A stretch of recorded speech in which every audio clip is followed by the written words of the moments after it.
Bienvenidos a una nueva edición de Oldtimer. En el día de hoy, la segunda parte de la recorrida en el garage privado de nuestro amigo que gentilmente nos abrió sus puertas como para mostrarles las joyas que tiene guardadas. En el día de hoy verán los años más contemporáneos, van a ver desde la década del 60 hasta la década del 80. Esperemos que lo disfruten.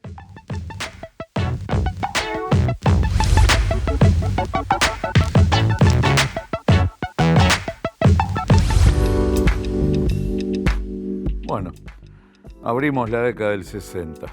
Tenemos uno de los modelos que le significó los cimientos junto con el 600 y el 1100 a Fiat en Argentina, como fue el Fiat 1500. Fiat 1500 en este caso, modelo 1964, el corto. Recordemos que hubo dos ediciones, el Fiat corto hasta 1965 y a partir de 1966 lo que era el largo, que cambiaba lo que era la parte posterior, y la puerta trasera, que se notaba la diferencia en la aleta de vidrio fija que iba por detrás de la ventanilla. Un auto que se produjo en nuestro país desde el año 63 hasta el año 1972 en familiares y 1969 en sedán 4 puertas. Hubo también en versión coupé desde el año 66 hasta el año 70, pero sin dudas el 4 puertas fue el que se llevó todos los laureles, ya que fue el auto de uso particular familiar y también que se usó para las carreras de la época. En este caso, como dijimos, un modelo 64 corto, en un color realmente que le caía tan bien al auto, con el interior en color marrón, ese marrón tipo suela, la combinación óptima realmente para el coche. El auto, lo único que se le hizo fue darle una pintada general, ya que estas pinturas sufrían el paso del tiempo y más allá que no eran metalizadas, pero después de un par de décadas como que se notaba como que la pintura iba envejeciendo, y es por eso que se optó por darle una refrescada a su parte exterior y darle una pintadita. Después, Fiat 600 modelo 64, ya con apertura de puertas normal, ya acababa la época de la puerta suicida, no llega a los 7.000 kilómetros, es también de único dueño, posee todos y cada uno de los detalles característicos del modelo y versión, color. Lo que es el interior van a ver que tiene la tela original del auto, solo tiene agregada de época lo que era la radio, que no venía provista de fábrica y que por lo general se colocaba o en el concesionario o ya una vez retirado el auto del mismo.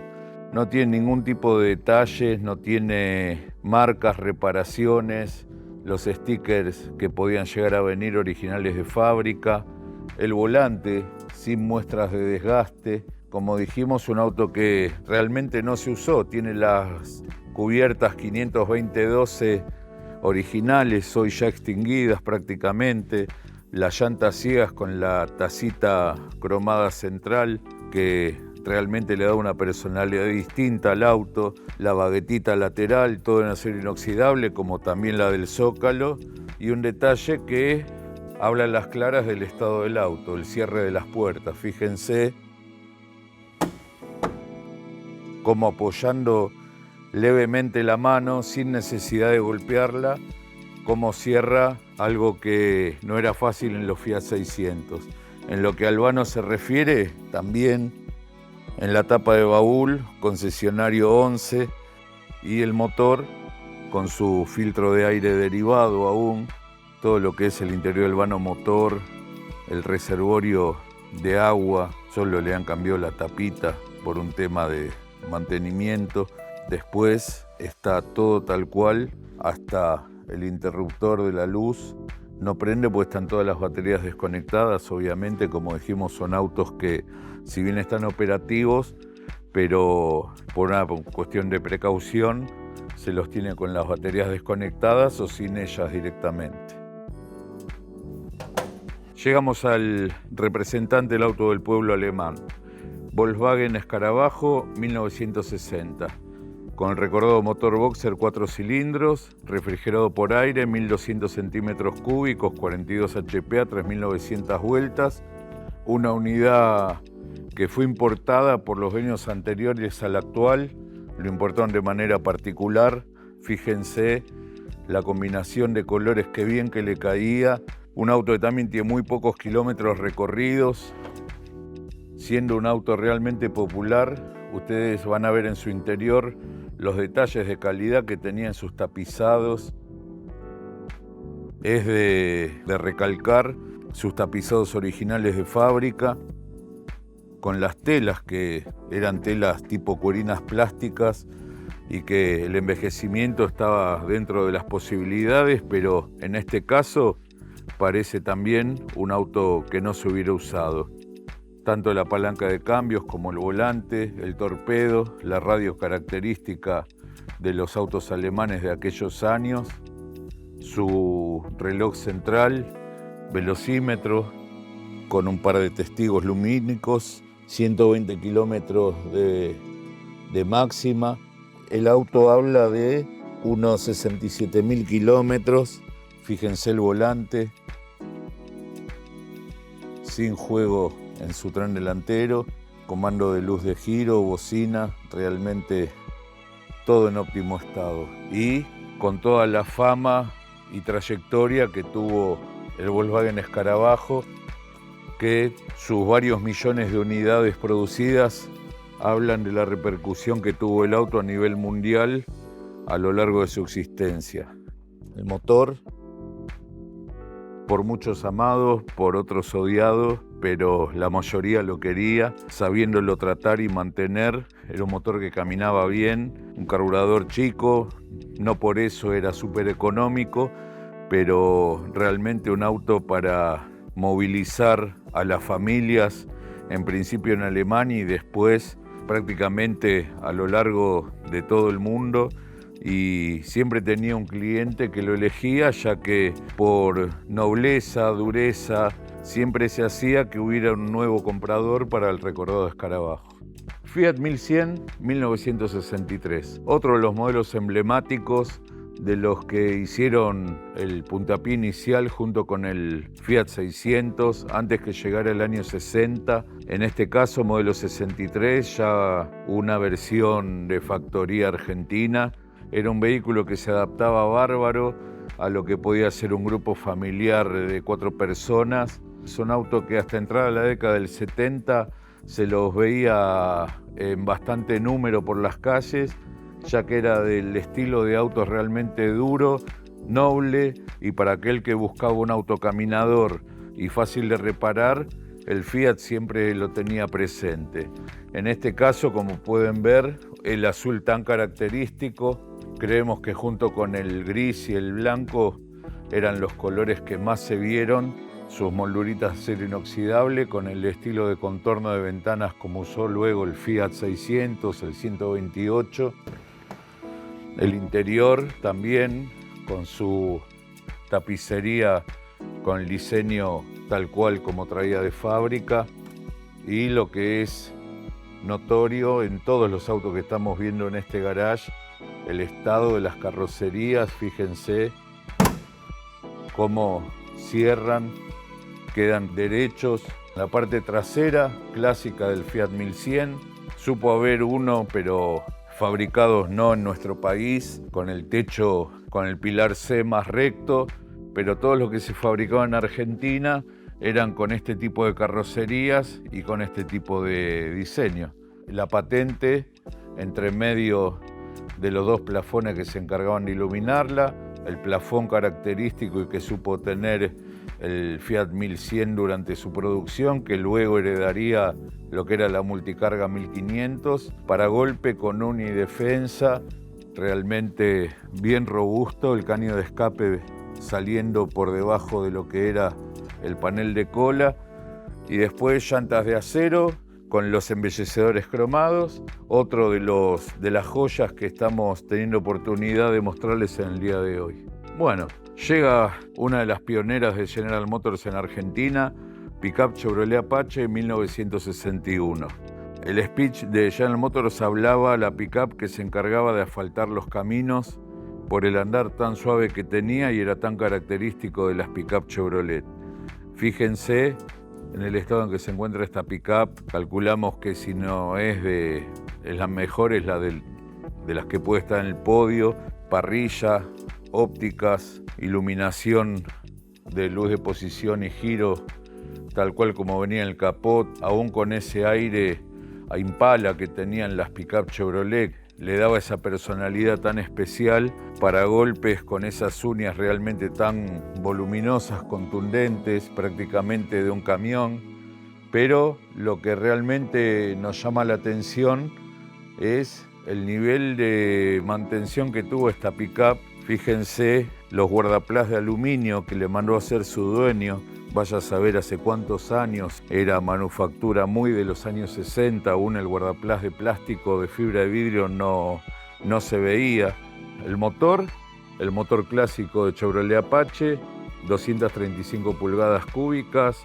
Como podrán ver, el interior del Apache, de las primeras unidades ingresadas, el volante con las características de la Chevrolet que se comercializaba en Estados Unidos. Recordemos que acá el volante ya poco tiempo después cambió. Fueron pocas las unidades que trajeron este volante.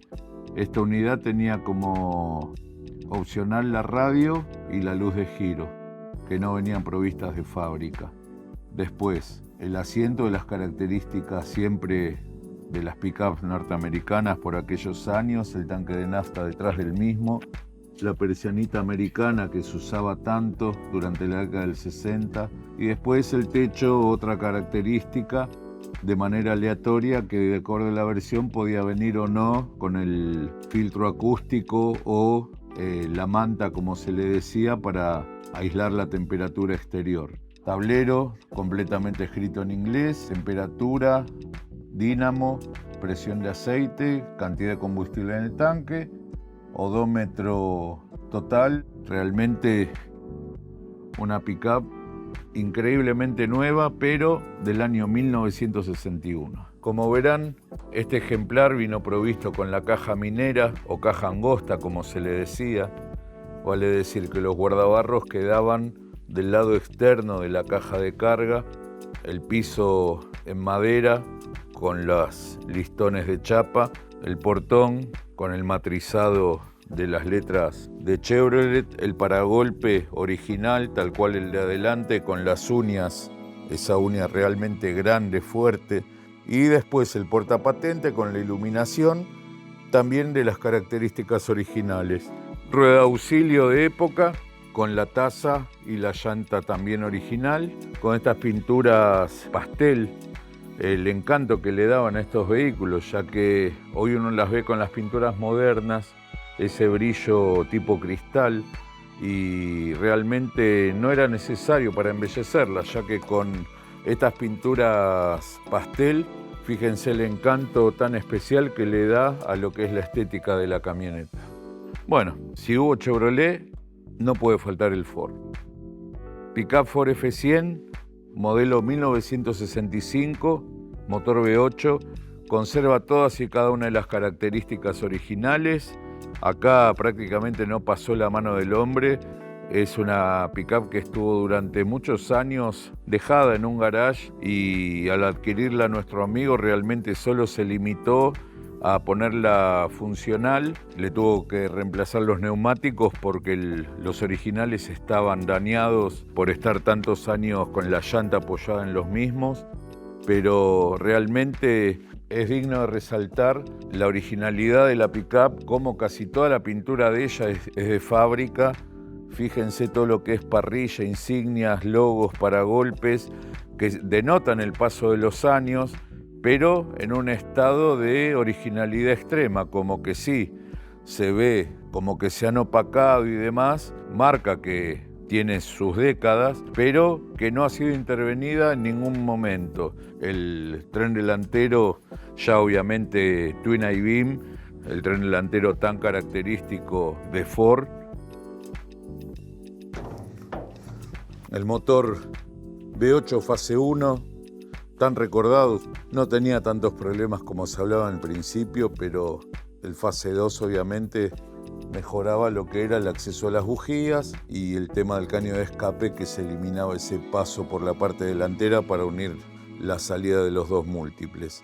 Después caja de tercera, carburador Holley doble boca, todo el parallama con pintura de fábrica, el chanchito o automático de arranque montado sobre el parallamas también, filtro de aire también original, una pickup que realmente uno se pone a pensar si vale la pena o no restaurarla. Fíjense una cosa,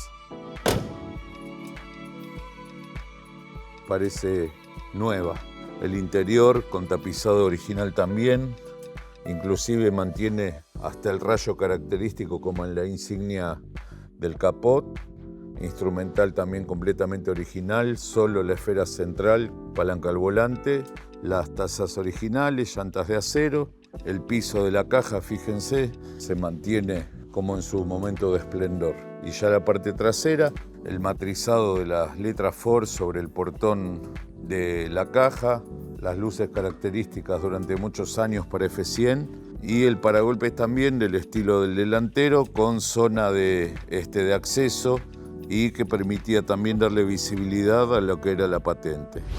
Bueno, Chrysler iniciaba la era de la producción de autos en la Argentina con el Valiant B200, un auto que sin duda era el distinto de todo ese segmento, un auto que de líneas era el que marcaba las diferencias, un auto de trompa baja, de techo bajo, tenía el motor Slant Six 30 grados inclinado, caja de 3 cambios, en un principio con el motor más chico, que es este caso, este es un Valiant B200 de la primera generación, era el que mejores prestaciones tenía, un auto muy ágil y la verdad que sirvió también de cimientos para todo lo que vino después en la saga Valiant 2, que era el mismo auto que este, pero ya producido en la Argentina, y luego el 3 y el 4 también con ya altísimos porcentajes de nacionalización en lo que refiere a sus componentes. El auto tapizado de fábrica, tanto adelante como atrás, el logo característico de Valiant en el respaldo, la plancha de a bordo, solo le agregaron la insignia Valiant sobre la parte derecha, el volante de baquelita, pero también, como era costumbre, todo iba engamado al color del interior del auto, aro cromado para bocina, el instrumental tan característico de 4 agujas más el testigo de luz de giro, y también algo que también era llamativo era sobre el lado izquierdo esta tapita que era ni más ni menos donde iban alojadas las teclas del comando de la caja botonera que se ofrecía en Estados Unidos, que era algo muy similar a las teclas que tenía del lado derecho, y en la Argentina, al no ofrecerse ese tipo de caja, se le ponía una tapa, pero retirándola uno se encontraba que tenía unos casilleros iguales a los que tenía el lado derecho. Y en este caso tiene el antirrobo de volante, que se ofrecía como opcional ya antes de retirar el auto del concesionario. El motor, como les dijimos, Slant Six, la primera generación, carburador Holley, con la característica trampita de agua para evitar que se ensuciara el carburador a menudo. Con la calidad de combustibles que teníamos era realmente necesario. Después, como ven, el auto bomba de circuito simple, en este caso ya con servofreno, el cuerpo del calefactor, la manta antirruidos confeccionada por su dueño, pero queríamos mostrarle el estado en que se encuentra en general el auto. Es uno más de esta colección de autos increíbles. Fíjense las líneas, una obra de arte. Todo lo que son esa especie de aletas que tenía el Valiant B200, su lateral sorprendente. Llegamos al Jeep Ica, en este caso un modelo 64, tipo pickup, con la cabina acarrozada, múltiples configuraciones que se podía llegar a adquirir en chasis largo, corto, totalmente carrozado, totalmente abierto, En el caso del motor, el Continental 4 cilindros, 2.480 centímetros cúbicos, 77 HP a 3.600 vueltas, caja de 3 cambios, pero con la particularidad que este ejemplar aún conserva el comando al volante, algo para muchos desconocido, pero que sí lo traía. En este caso, este ejemplar fue propiedad de Industrias Kaiser y fue uno de los que estaba exhibido en la planta de Santa Isabel hasta el momento de que Kaiser se retiraba de nuestro país y algunos ejemplares y otros elementos se vendían. Fue recién ahí cuando conoció las rutas y es así que por eso van a ver que aún conserva la palanca al volante. Un ejemplar de un color que se supieron ver bastante, con la combinación en blanco, las llantas clásicas ciegas con la taza o embellecedor ICA, el interior completamente original, solo los orificios para los apoyacabezas, ya que el vehículo cumplió durante muchos años con la revisión de BTV exigida a nivel nacional, pero ya después, cuando se tomó la decisión que no se iba a usar más, ya quedó guardado y se le pusieron una especie de taponcitos y es por eso que se le notan esos elementos negros por sobre los respaldos de las butacas. Los clásicos vidrios o acrílicos curvos, los protectores de los desagües con esta bagueta tipo aluminio, su volante de baquelita prácticamente nuevo, sus asientos con esta cuerina gris también muy característica y la palanca de cambios al volante. Para los que no tuvieron ocasión de conocerla, le mostramos cómo era el comando de la caja. La parte trasera de carga, clásico portoncito del Jeep, con las cadenas que servían para sujetarlo cuando uno lo bajaba. También las clásicas uñas que eran una hoja de acero que se le daba forma como para que sirviera de zona de contacto. Y en este caso tiene agregado a lo que es la línea del paragolpes el gancho para remolcar de una contundencia importante. Fíjense que le funciona hasta el resorte para que no se levante la traba. Y la iluminación también clásica y característica de lo que eran los Jeep de aquellos años. Fiat 1600, modelo 70, el sucesor del recordado 1500, un auto que no tuvo mucha vida en nuestro país, pero sirvió de base, si se quiere, para lo que fue el 125, un auto que se empezó a ver allá por fines de 1969 y duró hasta la primera serie del 1972, ya que luego sí llegaba el 125 con el motor doble árbol de levas. En este caso aún con el motor del estilo varillero como el Fiat 1500, pero ya con la carrocería que se iba a ver posteriormente en el 125. Algunos elementos del interior también, como era la plancha de a bordo, el volante, las butacas iban a cambiar, el tapizado. Un auto que no tuvo el éxito esperado por Fiat, pero que también se ofreció con carrocería tipo coupé. La rural se usó hasta el año 72, la del Fiat 1500, y la multicarga también hasta el año 71, la del Fiat 1500. Este ejemplar, al día de hoy, unos 11.000 kilómetros, un auto digno de estar dentro de esta colección, ya que lo van a ver, es impresionante el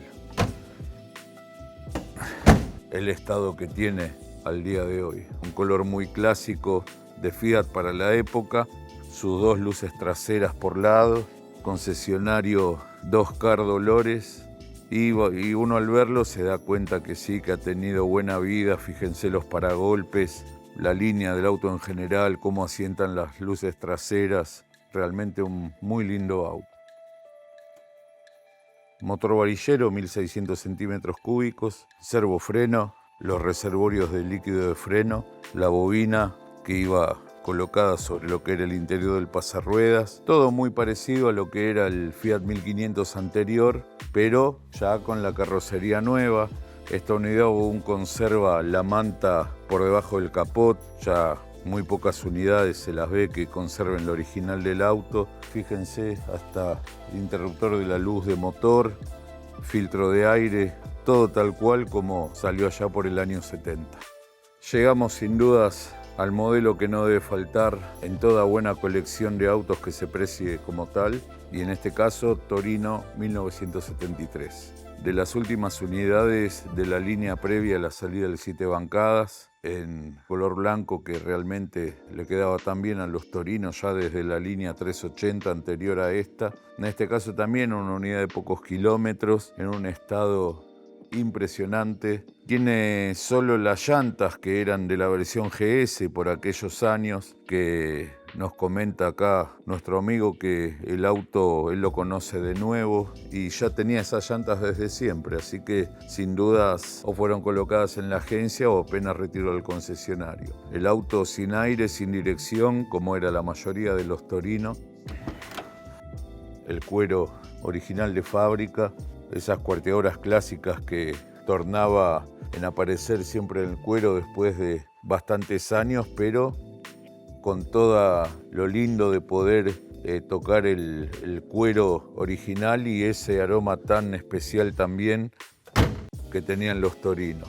En la parte trasera, sus clásicos 2 plafones por lado, una versión que sin dudas en los últimos años ha tomado mucho interés ante los coleccionistas, ya que el interior fue también de los más trabajados junto con el de la 380, esas butacas, la estética exterior también, que quizás de entrada el doble plafón por algunos no era tan bien recibido, pero con el correr de los años terminó gustando y hoy sin dudas debe ser, después de la 380, la versión más deseada. De más está decir, ustedes observarán lo que es el casco del auto, realmente el porte que tiene y ese brillo que, como le decía con los autos anteriores, ese brillo de pintura pastel que realmente era del modo que brillaban antes los autos, no eran un brillo espejo, sino que con un brillo moderado dejaba ver los encantos que tenía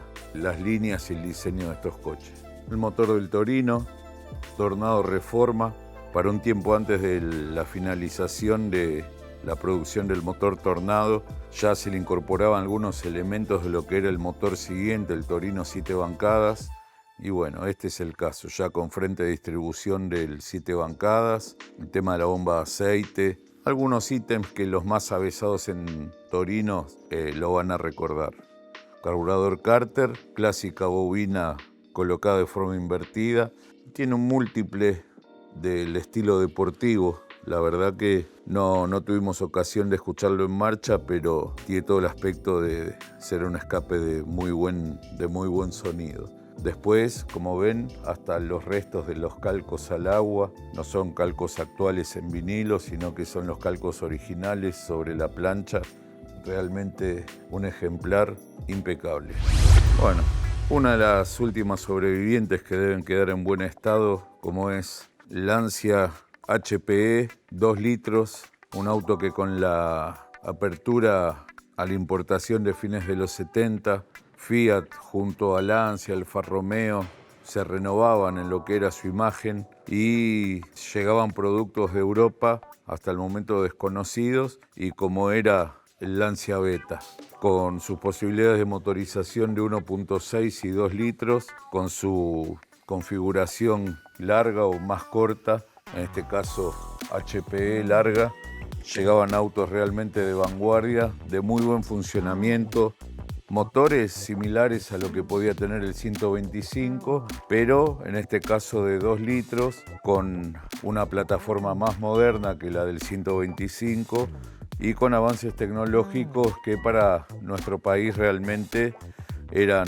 hasta el momento como mínimo desconocidos. Todo lo que es el interior, butacas, plancha de a bordo, comando de palanca de cambios, el diseño. Fíjense, las líneas del auto eran líneas realmente nuevas entre lo que podía ser una coupé o un 2 puertas, pero que venía sin dudas en búsqueda de aquel usuario que andaba atrás de lo que era un auto de nueva generación. Autos que se comercializaban en Europa al mismo tiempo que en Argentina, el motor biálvero de características similares a lo que era el de nuestro 125, pero como ven, colocado de forma transversal, lo que hacía darle un mejor aprovechamiento al espacio en la parte delantera, en el vano motor, y ya obviamente equipado con aire acondicionado, con distintos adelantos que Fiat por aquellos años no ofrecía en Argentina. El auto en un color también muy visto, recordemos que ingresaron muchos en color celeste, en este beige, en blanco, alguna en azul, todos colores bastante apagados, pero era la característica de colores con que ingresaron a la Argentina. Un espejo muy buscado, espejo Vitaloni, que después se vería algo similar en lo que era el Fiat 147 Sorpaso, con comando interno. Y bueno, como dijimos, un auto que dentro de lo que era el grupo Fiat o de autos italianos, era uno de los grandes protagonistas de la importación de aquellos años. Coupé Fuego 1983.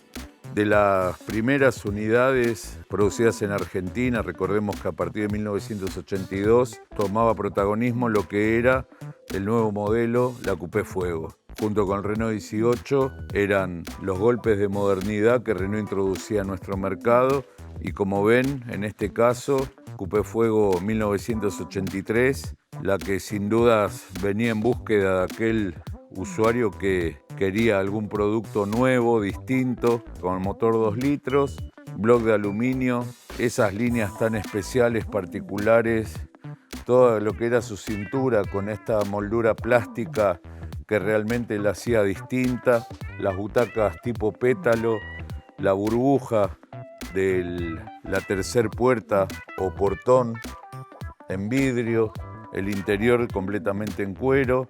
En un principio no estaba a disposición la posibilidad de tener aire y dirección juntos, como así tampoco el espejo del lado derecho, pero ya poco tiempo después ya sí se comercializaba con equipamiento full.